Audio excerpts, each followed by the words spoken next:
কি জন্য আসা? আপনারা জানেন যে দেশের প্রধানমন্ত্রী নরেন্দ্র মোদীজি আগামী 2 তারিখ কৃষ্ণনগরে আসছেন। 2 তারিখ সকাল 10টায় এই মাঠে প্রধানমন্ত্রীজির সভা হবে। তো সেই কারণে আমাদের এই মাঠ দেখা, মাঠের প্রস্তুতির জন্য আমরা আজকে আশপাশে 2-3টি জেলার বৈঠক ডেকেছি এবং আমরা পরিদর্শনও এসেছি। এবং প্রধানমন্ত্রী তার আগের দিন আরামবাগে থাকবেন, 2 তারিখে এখানে থাকবেন, তারপর 6 তারিখে বারাসাতে থাকবেন। তো মার্চের প্রথম সপ্তাহে প্রধানমন্ত্রীজি পশ্চিমবঙ্গের 3টি জনসভা করবেন এবং তার সঙ্গে বেশ কিছু সরকারি প্রকল্পের উদ্বোধন করবেন। রেলওয়ে, হাইওয়ে, মেট্রো রেল ইত্যাদি সহ কিছু পরিকল্পনাগত কল্যাণী এইমস তারও উদ্বোধন করবেন। ফেব্রুয়ারি মাসে মাধ্যমিক উচ্চ মাধ্যমিক পরীক্ষা থাকার ফলেতে প্রধানমন্ত্রী সফরসূচি কিছুদিনের জন্য স্থগিত মানে পিছিয়ে দিতে হয়েছিল।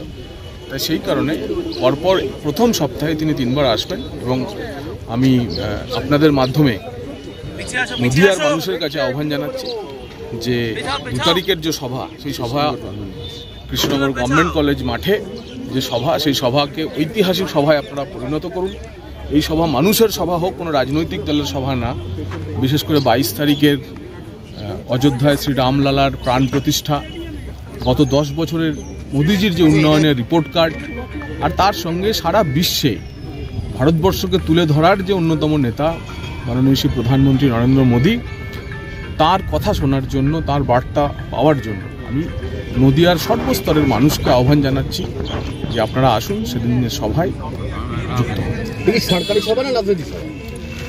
আমরা যেটা করছি সেটা তো ভারতীয় জনতা পার্টির সভা, আর প্রধানমন্ত্রীর এর আগেও বেশ কিছু উন্নয়ন প্রকল্পের উদ্বোধন আছে।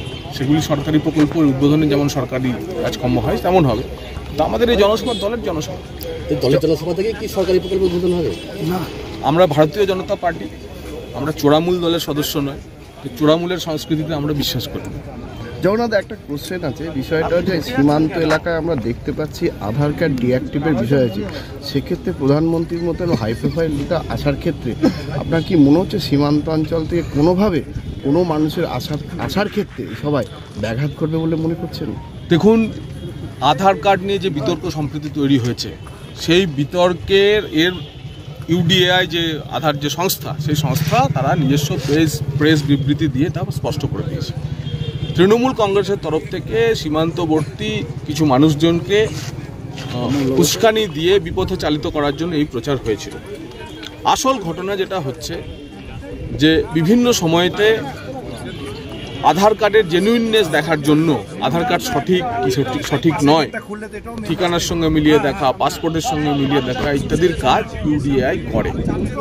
সেই প্রক্রিয়াতে এবারও পশ্চিমবঙ্গের বেশ কিছু আধার কার্ড এমন দেখা গেছিল যা হচ্ছে, যার বিভিন্ন বিষয় মিল ছিল না, অমিল ছিল।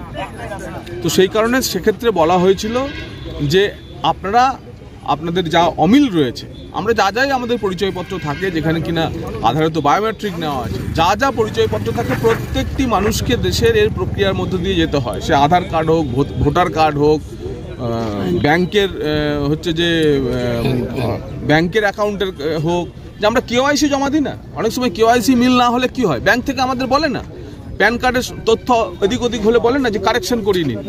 সেই বিষয়টি শুধুমাত্র হয়েছিল। তাতে সঙ্গে সঙ্গে জিনিস জানার পরেতে প্রধানমন্ত্রী স্বরাষ্ট্রমন্ত্রীর ইন্টারভেনশনে গুরুত্বপূর্ণ বৈঠক করে ইউডিআই সিদ্ধান্ত নিয়েছে যে ধরনের কোনো আধার কার্ড কখনো এভাবে ডিঅ্যাক্টিভেটেড বা ক্যান্সেল হয়নি, যে অপপ্রচার চালানো হয়েছে, ক্যান্সেল হয়নি।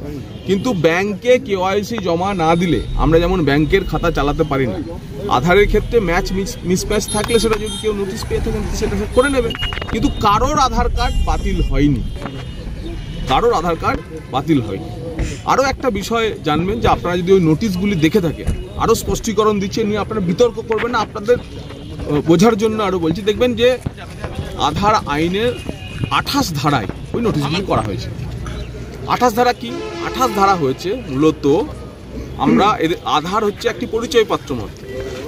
তো আধার কার্ড নিয়ে কোনো বিদেশিও এদেশে এলে সে হচ্ছে আধার কার্ড বানাতে হবে। তো 28 ধারা হচ্ছে বিদেশি ফরেনার্স আধার যারা, তাদের জন্য। তো কেউ কোনো বিদেশি, ধরুন বিদেশি পাসপোর্ট হোল্ডার, সে যদি এদেশে এসে আধার কার্ড করিয়ে থাকে, তো তার যদি ভিসার মেয়াদ শেষ হয়ে যায়, ভিসার মেয়াদ শেষ হয়ে যাওয়ার পরেতে তার আধার কার্ডটিও তখন আর অ্যাক্টিভেটেড থাকে না।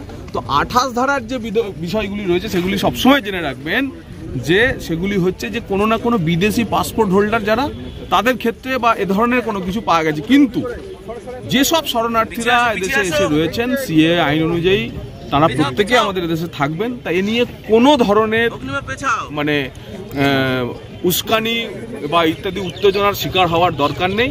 আধার নিয়ে যাবতীয় যা বিতর্ক ছিল তার নিষ্পত্তি হয়ে গেছে এবং আধার কর্তৃপক্ষ তা জানিয়ে দিয়েছেন যে কারোর আধার কার্ড বাতিল হচ্ছে না এবং কারো আধার কার্ড হচ্ছে ডিঅ্যাক্টিভেটেড বা ক্যান্সেল হওয়ার কোনো গল্প নেই। কিন্তু আমরা প্রশ্ন করতে চাই, সেটা হচ্ছে যারা বলছিলেন এতদিন পর্যন্ত, যে দল বলছিল, যে দলের নেত্রী বলছিল যে আধার, ভোটার, প্যান এসব কিচ্ছু লাগবে না, তোমরা তো সবাই নাগরিক, বলছিলেন কি না? তোমরা তো সবাই নাগরিক, এখানে চাকরি করছো, এখানে ভোট দিচ্ছ, কিসের নাগরিকত্ব চাই? তাহলে আধার কার্ড বাতিল হয় তারা এত ঝড় তুললো কেন? তাহলে আধার কার্ডের গুরুত্ব আছে, ভোটার কার্ডের গুরুত্ব আছে, তাহলে প্যান কার্ডের গুরুত্ব আছে। একজন মানুষ এখানে এসে বসবাস করলে, এখানে কাজবাজ জোটালে সে এদেশের নাগরিক হয় না। এখানেই এসছে সিএ এর গুরুত্ব। এবং প্রধানমন্ত্রীজি এবং আমাদের কেন্দ্রীয় স্বরাষ্ট্রমন্ত্রী বলেছেন যে সিএ পশ্চিমবঙ্গে সহ সারা ভারতবর্ষে চালু হবেই। এবং যারা এতদিন আধারকে বলছিলেন যে আধারের কোনো গুরুত্ব নেই, তারা এই বিতর্ক তৈরি করে প্রমাণ করে দিয়েছেন যে আধার ভারতবর্ষে ভারতবাসীর একটি অন্যতম গুরুত্বপূর্ণ নথি। আধার না হলে আজকের দিন আর চলে না। আধার কার্ড